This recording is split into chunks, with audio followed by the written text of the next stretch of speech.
ओम शांति। 24 जून 2020।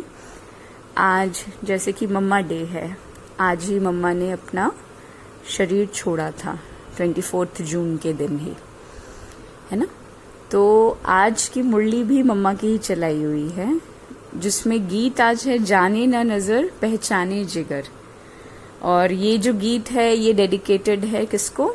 शिव बाबा को, कि ये आंखें बाबा को देख नहीं सकती लेकिन दिल पहचानता है, जिगर जानता है, जिगर समझता है, जिगर ही पहचानता है। तो मम्मा जिस बारे में आज बात करेंगे, मुरली चलाएंगे, उसका अगर एक छोटा सा जिस्ट लें, छोटी समरी लें, तो इतना ही है कि हम आत्माएं जब स्वच्छ बनेंगी तो ये संसार सुखदायी बनेगा। दुखों का कारण ही क्या है? 5 विकार हैं। 5 विकारों के वशीभूत होना ही, विकारों का आप कह लीजिए कि विकारों के वशीभूत हो करके कोई भी एक्शन में आना, किसी भी कर्म में आना, यही दुख का कारण है। तो जैसा कि गीत में था जाने ना नजर पहचाने जिगर, तो मम्मा बोली अपने बेहद बाप की महिमा सुनी। कॉमन मनुष्य की ऐसी महिमा नहीं हो सकती, ये उसी एक की महिमा है जो इस महिमा का अधिकारी है, क्योंकि उनकी महिमा उनके कर्तव्य अनुसार गाई जाती है। उनका कर्तव्य सब मनुष्य आत्माओं से महान है, क्योंकि सभी मनुष्य आत्माओं के लिए ही उनका कर्तव्य है। तो सबसे ऊंचा हो गया ना, क्योंकि सबके लिए सबका गति सदगति दाता एक ही है। ऐसे नहीं कहेंगे कि थोड़ों की गति सदगति की, वो है सर्व का गति सदगति दाता, तो सबकी अथॉरिटी हो गई ना। वैसे भी कॉमन तरह से देखा जाए तो महिमा तभी होती है जब कोई कर्तव्य किया जाता है। जिन्होंने कुछ ना कुछ थोड़ा बहुत ऐसा कर्म किया है तो उनकी देखो कितनी महिमा होती है। तो बाप की भी जो महिमा है कि वो ऊंचे ते ऊंचा है, तो जरूर उसने यहाँ आकर के महान कर्तव्य किया है, और वो हमारे लिए, मनुष्य सृष्टि के लिए महान ऊंच कर्तव्य किया, क्योंकि इस सृष्टि का हर्ता कर्ता उसे कहा जाता है। हर्ता क्या हरते हैं बाबा? दुख हर्ता, और करते क्या हैं? सुख। तो दुख हर्ता और सुख करता कहा जाता है। तो उसने आकर के मनुष्य सृष्टि को ऊंच बनाया है, प्रकृति सहित सबको परिवर्तन में लाया है। लेकिन किस युक्ति से लाया है वो बैठ करके समझाते हैं, क्योंकि ऐसे नहीं है कि पहले मनुष्य आत्मा को चेंज लाने से, फिर आत्मा के बल से, अपने कर्म के बल से, ये सब प्रकृति तत्व आदि पर भी उनका बल काम करता है। यानी आत्मा परिवर्तित हो गई तो प्रकृति परिवर्तित हो ही जाएगी। लेकिन बनाने वाला वो हो गया, इसलिए बनाने वाला वो, परंतु बनाते कैसे हैं? जब तक मनुष्य आत्मा ऊंची न बने तब तक आत्मा के आधार से शरीर, प्रकृति तत्व आदि ये सभी नंबरवार उसी ताकत में आते हैं। उससे फिर सारी सृष्टि मानो हरी भरी सुखदायी बनती है। तो मनुष्य सृष्टि को सुखदायी बनाने वाला बाप जानता है कि मनुष्य सृष्टि सुखदायी कैसे बनेगी। जब तक आत्माएं स्वच्छ नहीं बनी हैं तब तक संसार सुखदायी नहीं हो सकता। इसलिए वो आकर के पहले आत्माओं को ही स्वच्छ बनाते हैं। अभी आत्मा को इम्प्योरिटी यानी अस्वच्छता लगी है, पहले उस इम्प्योरिटी को निकालना है। फिर आत्मा के बल से हर चीज से उनकी तमो प्रधानता बदल करके सतो प्रधानता होगी, जिसको कहेंगे कि सभी गोल्डन एज में आते हैं। तो ये तत्व आदि सब गोल्डन एज स्टेज में आ जाते हैं, परंतु पहले आत्मा की स्टेज बदलती है। तो आत्माओं का बदलाने वाला, अर्थात आत्माओं को प्योरीफाई बनाने वाला, फिर वो अथॉरिटी हो गया ना। तो तुम देखते हो ना कि अभी दुनिया बदलती जा रही है। पहले तो अपने को बदलना है, जब हम अपने को बदलेंगे तब उसके आधार से ही दुनिया बदलेगी। अगर अभी तक हमारे में फर्क नहीं आया, अपने को ही नहीं बदला, तो फिर दुनिया कैसे बदलेगी? इसलिए अपनी जांच रोज करो। जैसे पोता मेल रखने वाले रात को अपना खाता देखते हैं ना कि आज क्या जमा हुआ, सब अपना हिसाब रखते हैं। तो ये भी अपना पोता मेल रखना है कि सारे दिन में हमारा कितना फायदा रहा, कितना नुकसान रहा, है ना। कर्मों के अकॉर्डिंग कितना जमा हुआ, कितना खाली हुआ। अगर नुकसान में कुछ ज्यादा गया तो फिर दूसरे दिन के लिए फिर खबरदार रहना है। इसी तरह से अपना अटेंशन रखने से फिर हम फायदे में जाते जाते अपनी जो पोजीशन है उसको पकड़ते चलेंगे। तो ऐसी जांच रखते अपने को बदला हुआ महसूस करना चाहिए।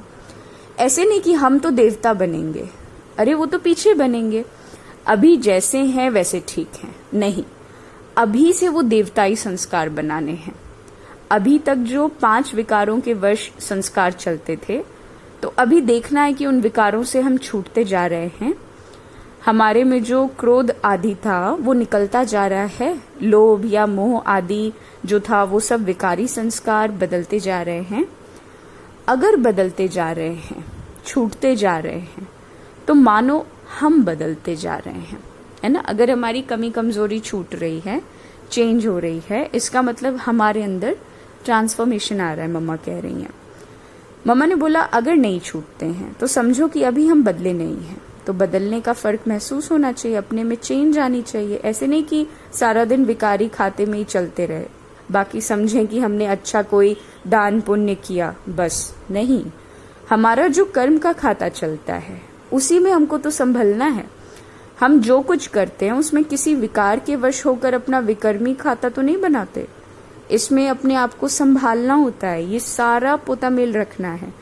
और सोने से पहले 10-15 मिनट अपने को देखना चाहिए कि सारा दिन हमारा कैसा बीता।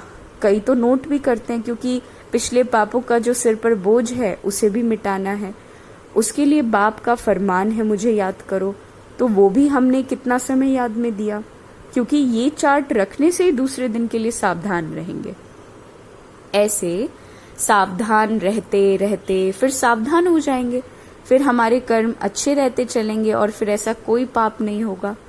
तो पापों से ही तो बचना है ना, हमको इन विकारों ने ही बुरा बनाया है, बस विकारों के कारण ही हम दुखी हैं, है ना। काम, क्रोध, लोभ, मोह, अहंकार और इनके जो बाल बच्चे हैं, है ना। मम्मा क्या कह रही हैं कि विकारों के कारण ही हम दुखी हुए हैं, तो अभी हमें दुख से छूटना है, तो यही मुख्य चीज है। बस भक्ति में भी परमात्मा को हम पुकारते हैं, याद करते हैं कि जो भी कुछ यत्न यानी पुरुषार्थ करते हैं वो किस लिए करते हैं, सुख और शांति के लिए ना। तो उसकी ये प्रैक्टिकल प्रैक्टिस अभी कराई जाती है, ये प्रैक्टिकल करने की कॉलेज है, इसकी प्रैक्टिस करने से हम स्वच्छ अथवा पवित्र बनते जाएंगे। फिर हमारा जो आदि सनातन पवित्र प्रवृत्ति का लक्ष्य है वो हम पालेंगे। जैसे कोई डॉक्टर बनने के लिए डॉक्टरी कॉलेज में जाएगा तो डॉक्टरी प्रैक्टिस से डॉक्टर बनता जाएगा, इसी तरह से हम भी इस कॉलेज में इस पढ़ाई से अथवा इस प्रैक्टिस से, इन विकारों से अथवा पाप कर्म करने से छूटते स्वच्छ होते जाएंगे। फिर स्वच्छ की डिग्री क्या है? देवता। ये देवताएं तो गाए हुए हैं ना, उनकी महिमा है सर्वगुण संपन्न, 16 कला संपूर्ण, संपूर्ण निर्विकारी। तो ऐसा कैसे बनेंगे? ऐसे नहीं हम तो बने बनाए, नहीं, बनना है क्योंकि हम ही बिगड़े हैं, फिर हमको ही बनना है। ऐसे नहीं कि देवताओं की कोई दूसरी दुनिया है, हम मनुष्य ही देवता बनने हैं। वो देवता ही गिरे हैं और अब फिर चढ़ना है, लेकिन चढ़ने का ढंग बाप सिखला रहे हैं। अभी उनके साथ हमें अपना रिलेशन जोड़ना है। देखिए मम्मा ने कितना क्लियर शब्दों में बोला, अभी उनके साथ हमें अपना रिलेशन जोड़ना है। अभी बाप ने आकर के रोशनी दी कि आखिर तुम मेरे ही हो, अभी मेरे होकर के कैसे रहना है। जैसे लौकिक में बाप बच्चों का, बच्चा बाप का कैसे होकर रहता है, ऐसे तुम तन मन धन से मेरे होकर के चलो। कैसे चलो? उसका आदर्श यानी प्रमाण ये बाबा है, ब्रह्मा बाबा, जिसके तन में आता है वो अपना तन मन धन सब उनके हवाले करके उनका होकर के चल रहा है ना। तो ऐसे फॉलो फादर, इसमें और कुछ पूछने की और मूंझने की कोई बात है नहीं, ये सीधी साफ सी ही बात है। तो अभी चलते रहो, ऐसे नहीं सुनो कि बहुत और धारण करो, थोड़ा सा नहीं, सुनो थोड़ा, धारण करो बहुत। देखिए मम्मा ने क्या कहा, ऐसे नहीं सुनो बहुत और धारण करो थोड़ा ना, सुनो थोड़ा, धारण करो बहुत। जो सुनते हो उसको प्रैक्टिकल में कैसे लाएं उसका पूरा ख्याल रखो, अपनी प्रैक्टिस को आगे बढ़ाओ। ऐसे नहीं सुनते रहे ना, आज जो सुना उसको अगर कोई प्रैक्टिकल में लाए, बस हम आज से उसी स्टेज में चलेंगे। विकारों के वश होकर कोई ऐसा काम नहीं करेंगे और अपनी ऐसी दिनचर्या बनाएंगे, अपना ऐसा ही चार्ट रखेंगे। अगर इसको कोई प्रैक्टिकल प्रैक्टिस में लाएगा तो देखना क्या से क्या हो जाएगा। तो अभी जो कहा ना उसको प्रैक्टिकल में लाना, जो कहते हो जो सुनते हो वो करो, बस दूसरी बात कुछ नहीं, सिर्फ करनी के ऊपर जोर दो, समझा।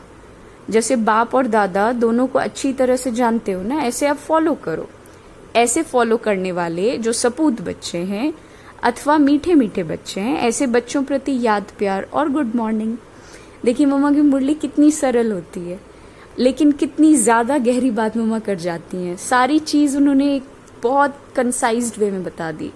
रिलेशनशिप की बात, क्या करना है, कितना थोड़ा सुनना है, करना ज्यादा है ना। फिर मम्मा ने एक छोटी सी मम्मा की और दूसरी मुरली है इसमें, और उसका गीत भी बड़ा प्यारा है। देखिए, मेरा छोटा सा देखो ये संसार है, बाबा क्या है, फैमिली है। फैमिली तो छोटा वर्ड हो गया, दुनिया है ना। मेरा तो एक शिव बाबा, दूसरा ना कोई। तो देखिए मम्मा ने उस पर क्या बोला। ये गीत किस समय का गाया हुआ है, क्योंकि इस संगम समय की ही हम ब्राह्मण कुल का ये छोटा सा संसार है। मम्मा ने ब्राह्मण कुल के लिए कहा।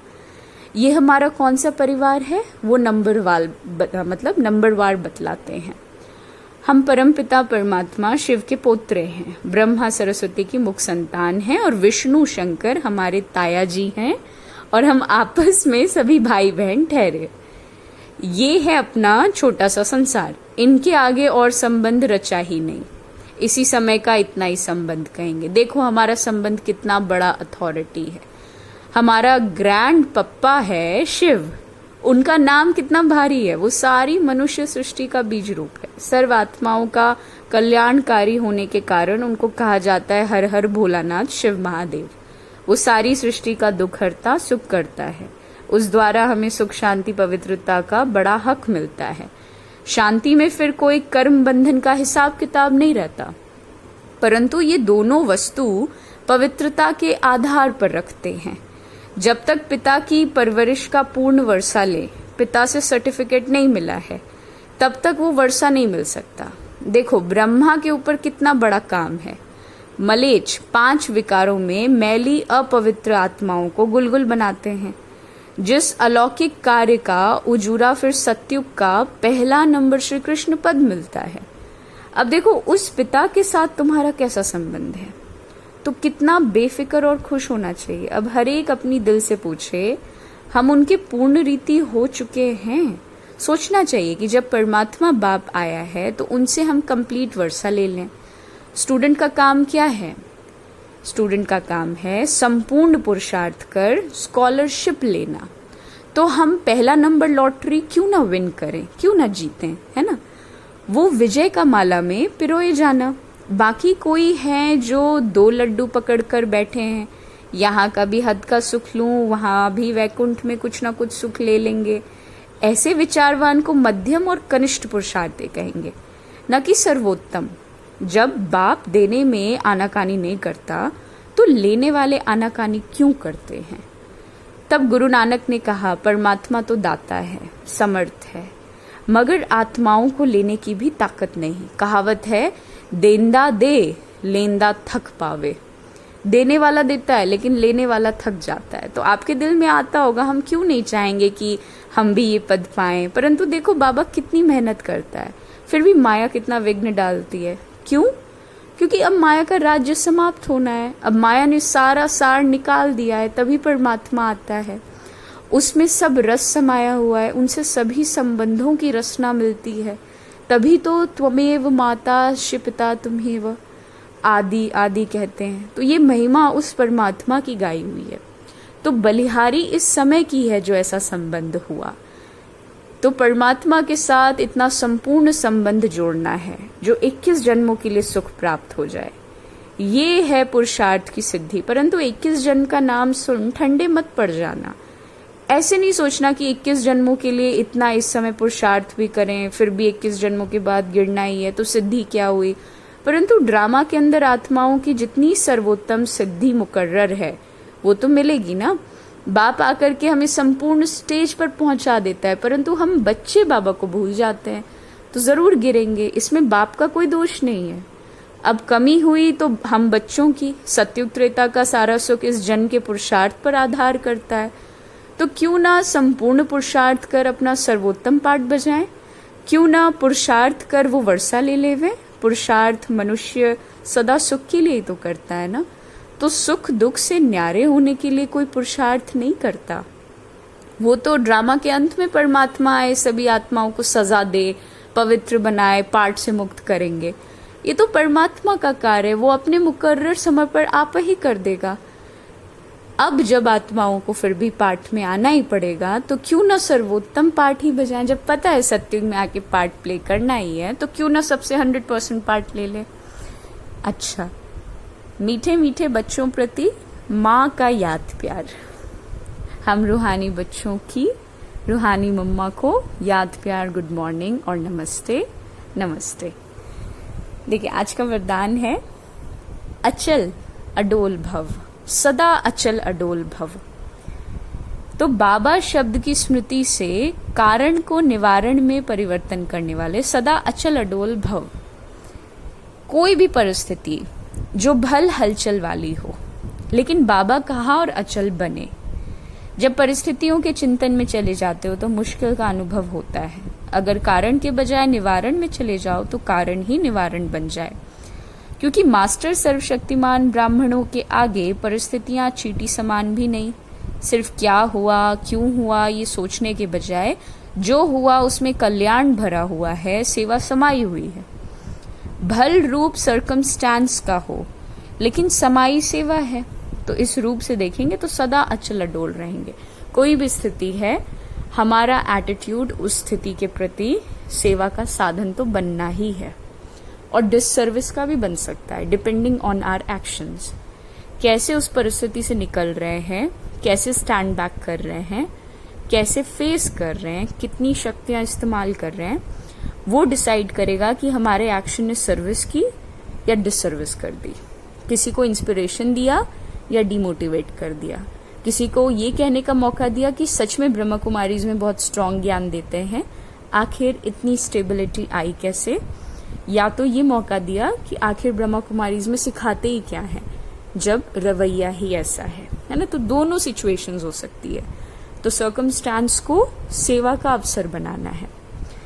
और स्लोगन है, एक बाप के प्रभाव में रहने वाले किसी भी आत्मा के प्रभाव में नहीं आ सकते, और जो आत्माओं के प्रभाव में हैं, जो आसक्तियों में हैं, वो बाबा के प्रभाव में कभी नहीं आ सकते। ओम शांति।